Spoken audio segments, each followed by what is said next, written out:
The Empire's arrival. The sky above Earth grew darker, not from the natural shadows of night, but from the arrival of something far more sinister.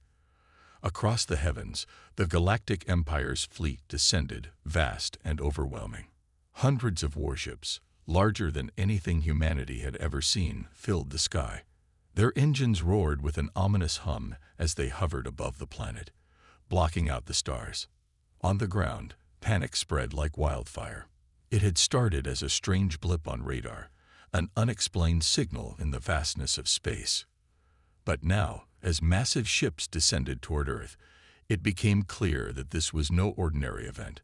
The people of Earth had heard rumors of space empires, of powerful forces beyond their world, but no one had ever expected them to arrive on Earth's doorstep.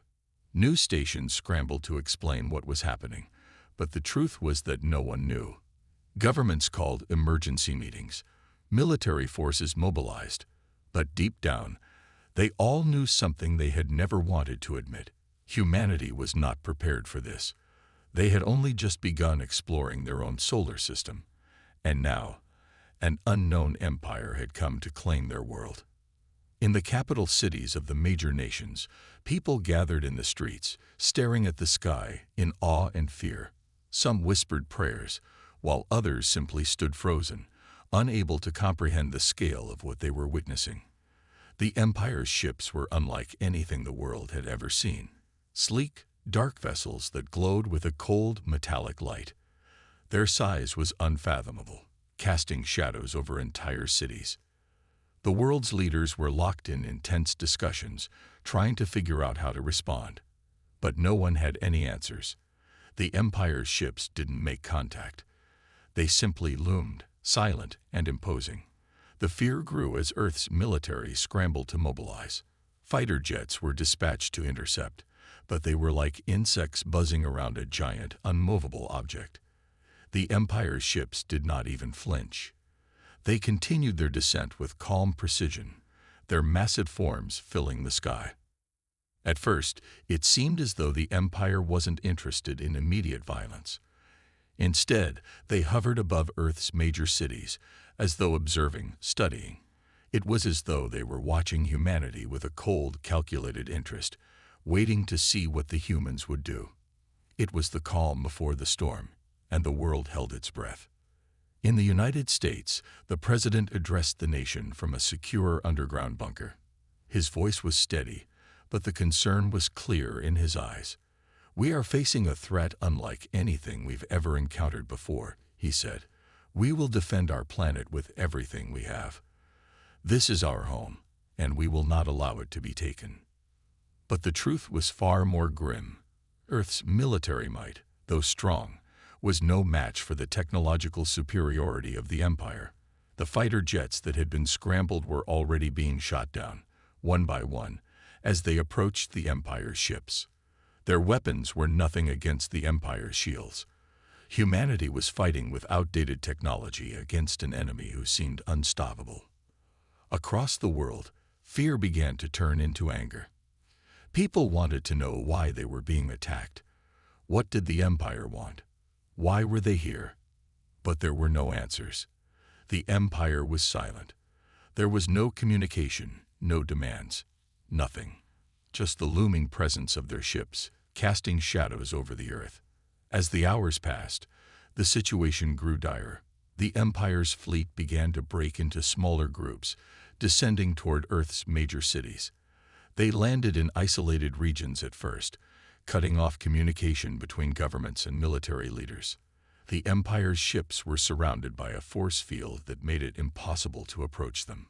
Ground forces, equipped with the best weapons humanity had to offer, were helpless against this new enemy. At the heart of the Empire's fleet stood the largest ship of all, a colossal warship that dwarfed everything around it. It was clear that this was the command center. From here, the leaders of the Empire would oversee the invasion of Earth. The ship's black surface seemed to shimmer in the light, almost as if it was alive, pulsating with an eerie energy. Those who looked at it felt an unnatural sense of fear wash over them. Back on Earth, the fear was spreading. People no longer gathered in the streets to watch in awe. Instead, they huddled in their homes, glued to their screens, trying to understand what was happening. News outlets broadcasted images of the massive ships above Earth, but the broadcasts were quickly cut off as the Empire's interference began. It was as though they were erasing any trace of communication that could inform humanity. The sense of helplessness was overwhelming. For the first time in history, humans realized that they were no longer the top of the food chain.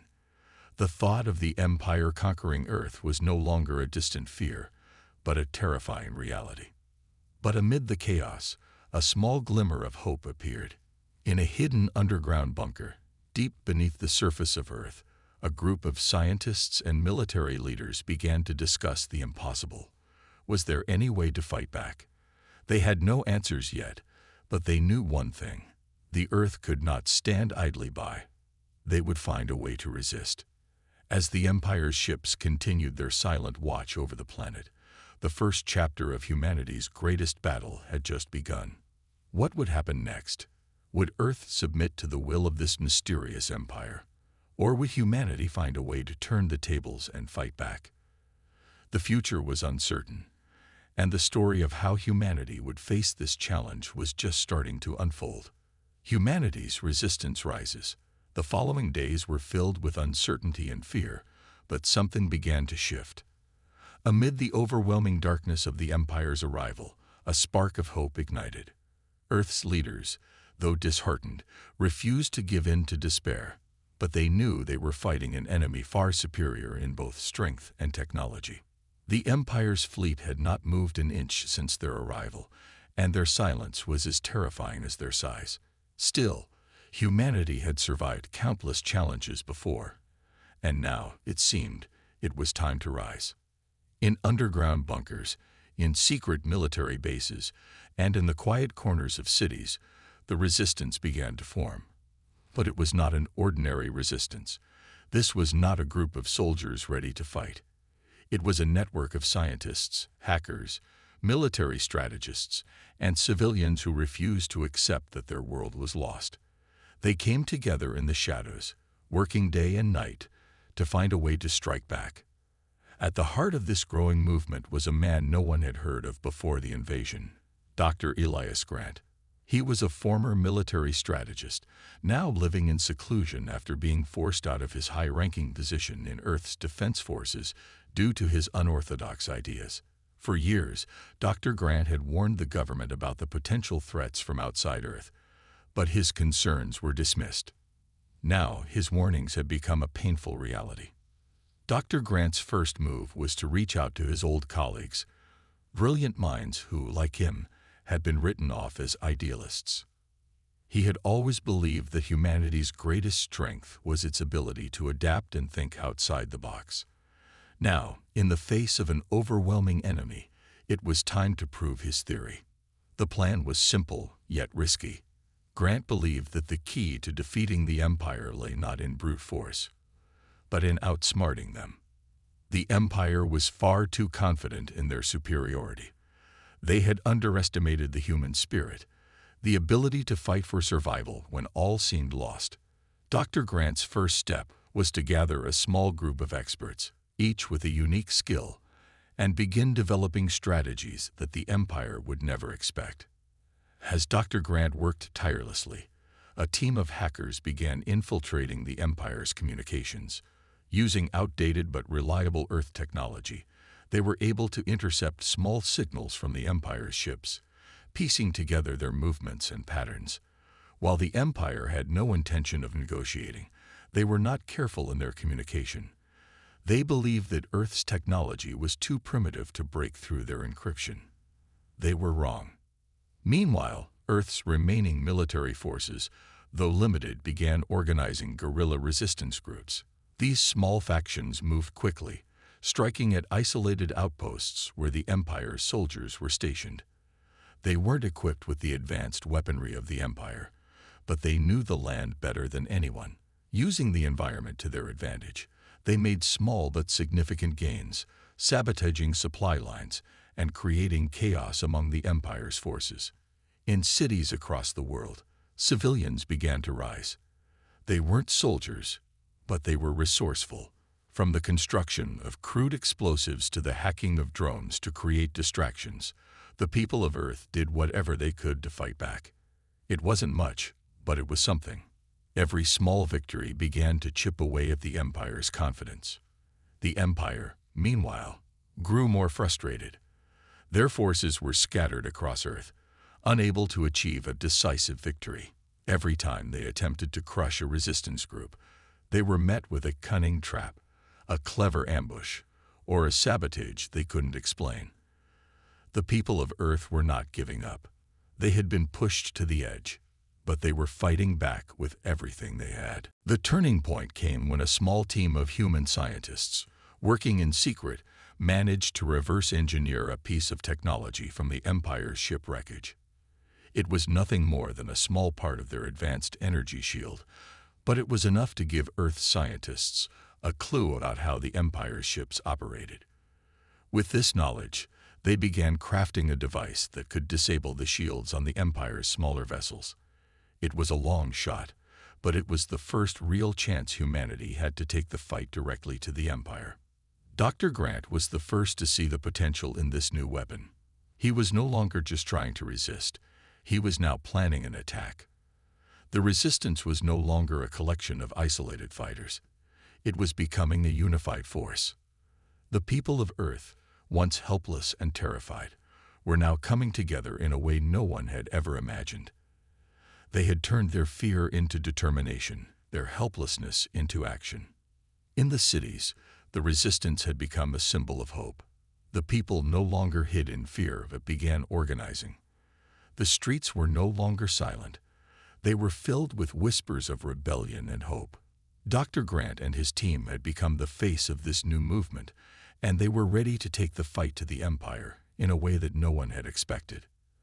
As the days passed, Dr. Grant's plan took shape. It was dangerous, it was audacious, and it was their only chance. The Empire's arrogance had given humanity an opening they were determined to exploit. The first strike was coming. The question was, would Earth's resistance be enough to overcome the overwhelming force of the Galactic Empire? The battle for Earth had only just begun, and humanity was about to show the Empire that underestimating them had been their greatest mistake. The Galactic Empire's overconfidence. As the days turned into weeks, the Empire's overconfidence began to show.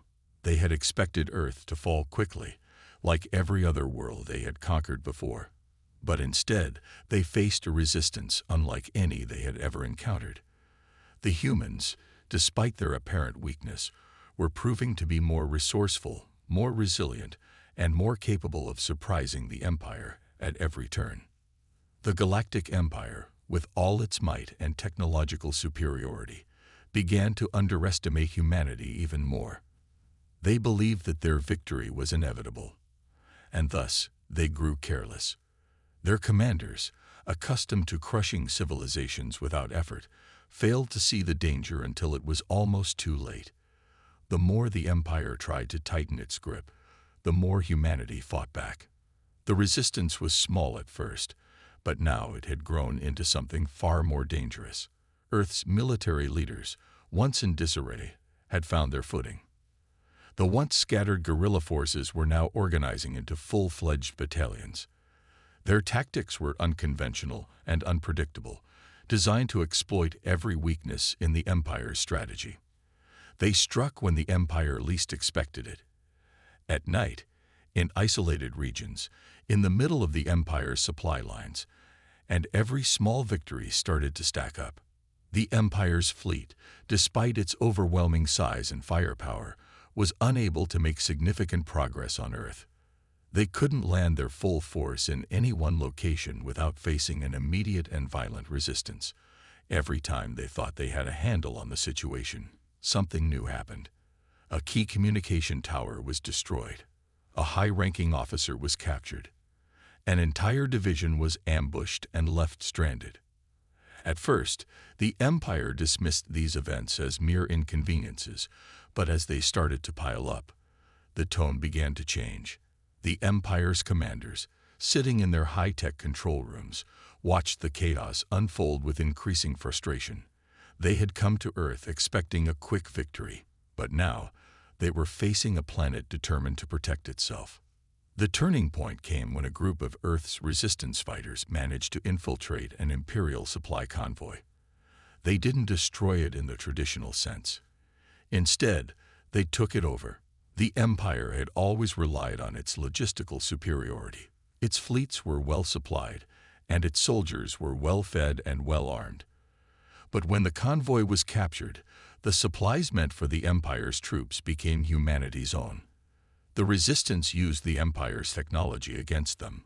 They learned quickly how to disable the Imperial vehicles, how to reprogram their drones, and how to turn the Empire's once unstoppable machines into tools for their own cause. As humanity's grip tightened, the Empire's overconfidence began to crack.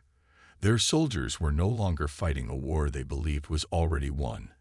They were fighting a battle where every move could result in disaster. A commander on the front lines, confident that Earth's forces would be easily crushed, suddenly found his entire fleet immobilized by a series of small but effective sabotage operations. Communications were jammed, weapons systems were hacked, and crucial fuel supplies were poisoned. The Empire was no longer the hunter, it was the hunted. In the heart of the Empire's massive flagship, the Empire's High Command held an emergency meeting.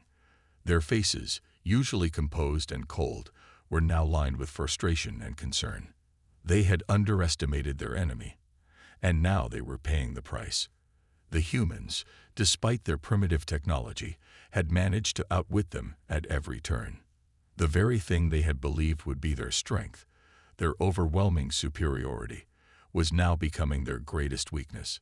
The Empire had always relied on their might, but they had failed to understand that humans would not bow to their power.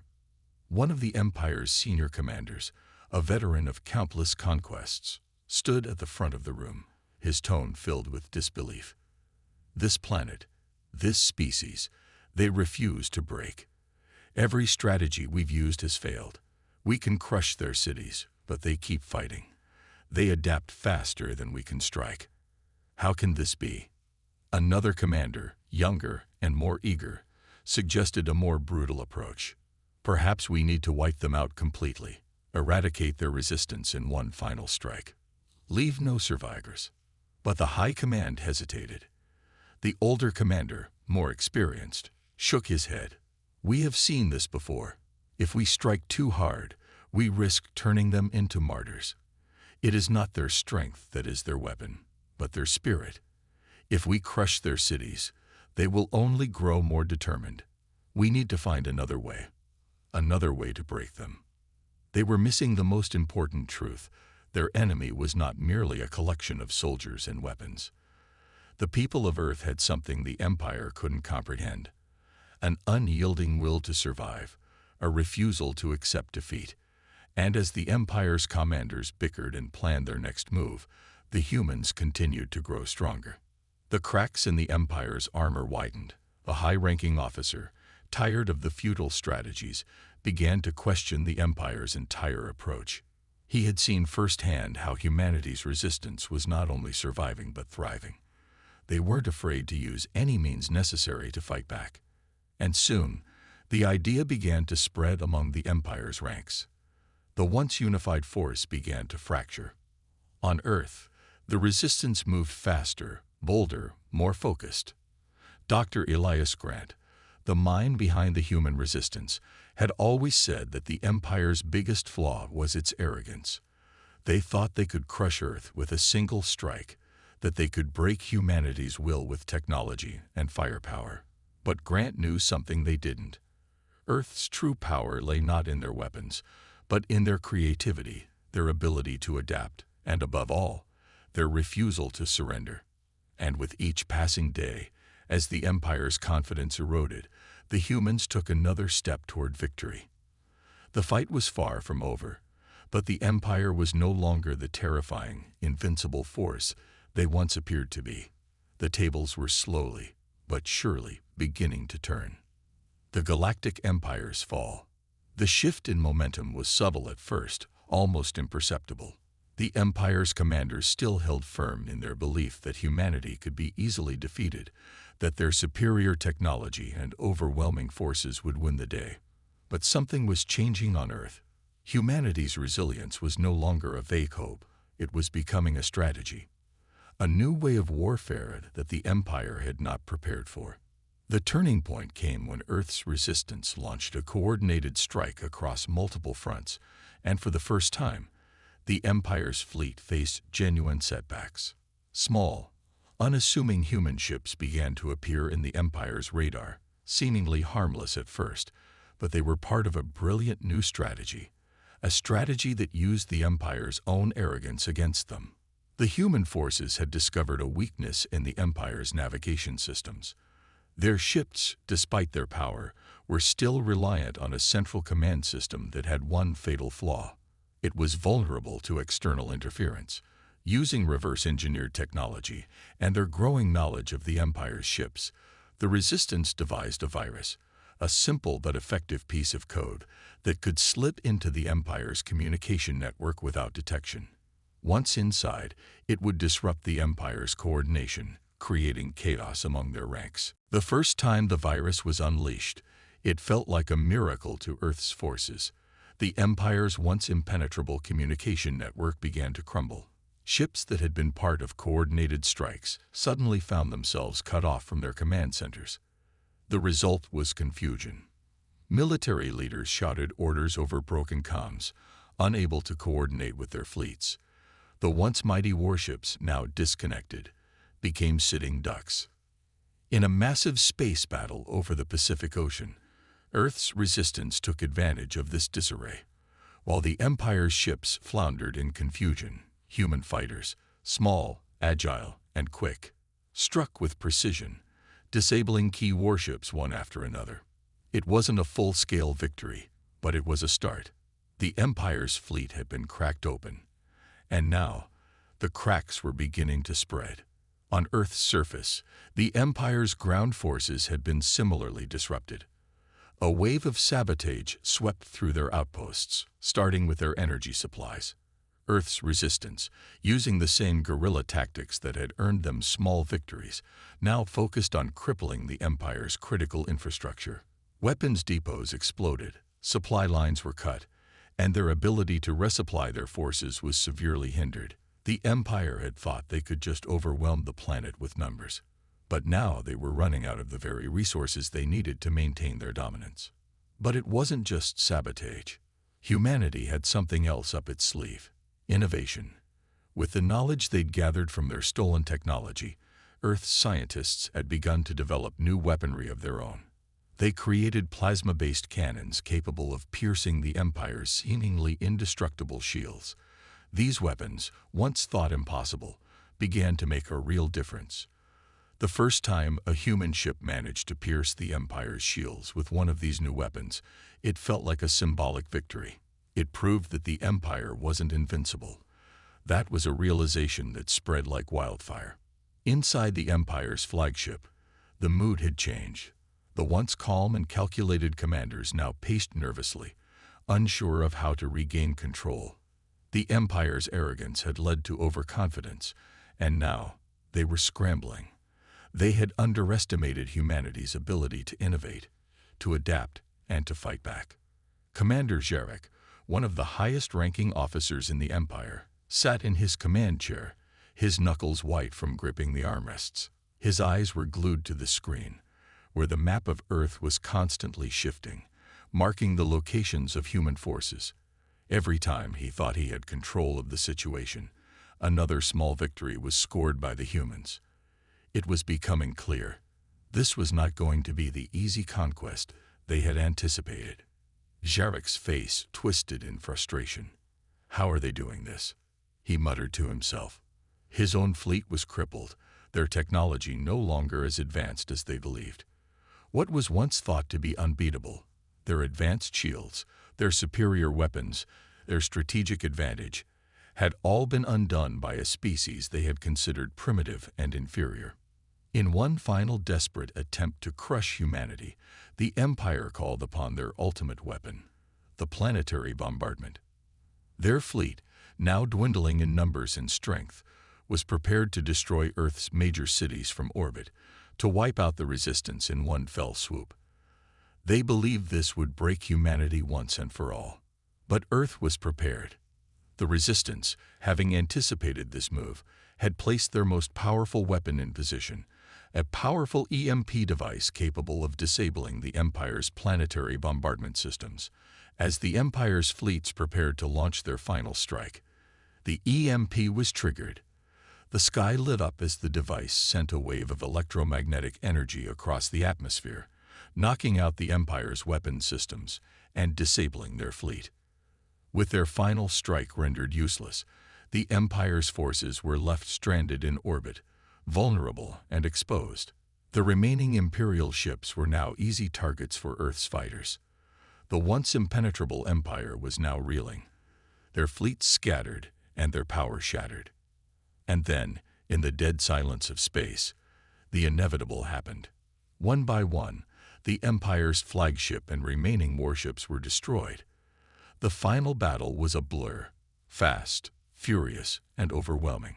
Earth's forces poured everything they had into the Empire's remaining vessels, and the Empire, now crumbling under the weight of its own mistakes, could do nothing to stop them.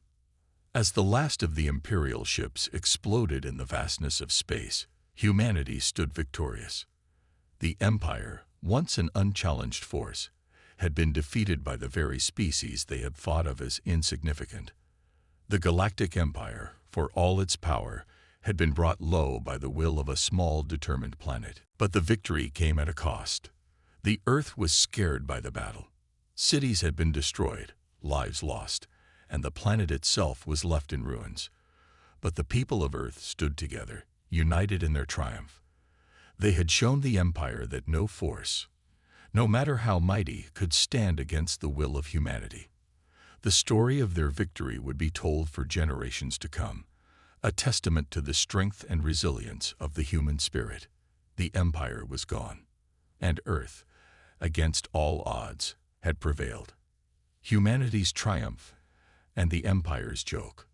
The silence that followed the fall of the Galactic Empire was deafening, but it was the kind of silence that brought with it a sense of peace, a peace that had been earned through blood, sweat, and tears. Earth had endured the impossible, surviving what many thought would be its end. And now the impossible had become the reality. The Empire was no more. In the aftermath, Earth's people found themselves standing on the precipice of a new world, one that they had never dared to imagine. It wasn't just a victory over an alien invader. It was a victory for humanity as a whole. A species that had once looked out into the stars with fear and uncertainty had now emerged as the victors of the greatest battle in history. And that victory had come not because of superior technology, but because of the resilience, adaptability, and unwavering spirit of humankind. The first few days after the Empire's fall were chaotic. The cities that had been ravaged by the Empire's forces were left in ruins. The people who had fought so bravely were left with a heavy burden of rebuilding, but they did so with a newfound sense of purpose. The Earth was theirs to reclaim, and they would do so with determination and pride. In the ruins of the Empire's flagship, a monumental moment of triumph occurred. The leaders of Earth's resistance, including Dr. Elias Grant, were invited to stand before the remnants of the Empire's command center, a once imposing structure now reduced to nothing more than a hollow wrecked shell. It was here that the final communication was sent to the remaining leaders of the Empire, the message that would echo across the galaxy for centuries to come. Your Empire is no more. You have underestimated humanity, and now we stand as proof that even the mightiest of forces will fall before the unbreakable will of Earth. You have made us stronger. We will rise. We will rebuild, and we will never bow to anyone again. The message was broadcast across the galaxy, not just to the remnants of the Empire, but to any other force that might consider underestimating humanity.